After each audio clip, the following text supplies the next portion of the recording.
Israël et l'Iran ont donc officiellement accepté cette nuit le cessez-le-feu annoncé par Donald Trump, mais les choses continuent d'aller très vite.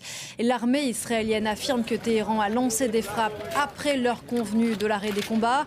Claire Duhamel, vous êtes à Beersheva, ville qui a été frappée par l'Iran juste avant l'entrée en vigueur du cessez-le-feu.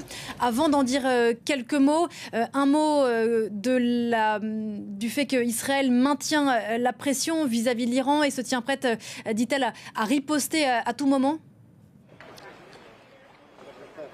Bonjour Pauline, oui, puisqu'on a appris il y a 1h30 environ que des missiles iraniens avaient bien été tirés sur l'État hébreu après l'entrée en vigueur du cessez-le-feu. On parle de 2 missiles sur le nord d'Israël.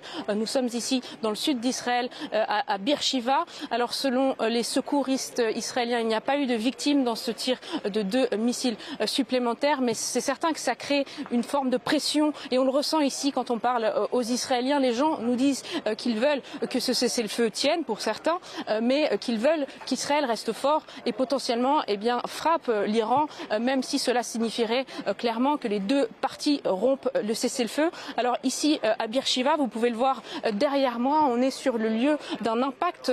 Cet impact, il a eu lieu juste avant le début du cessez-le-feu, quelques dizaines de minutes avant, puisque les Israéliens estiment qu'il y a eu 6 barrages de roquettes avant l'entrée en vigueur du cessez-le-feu. Il y a eu ici 4 morts, nous disent les secouristes, dont 2 au moins étaient dans leur abri antimissile au moment où le missile a frappé cette habitation. Il y a également une dizaine de blessés qui ont été envoyés à l'hôpital Soroka à proximité, un hôpital qui avait aussi été touché par un missile balistique la semaine dernière.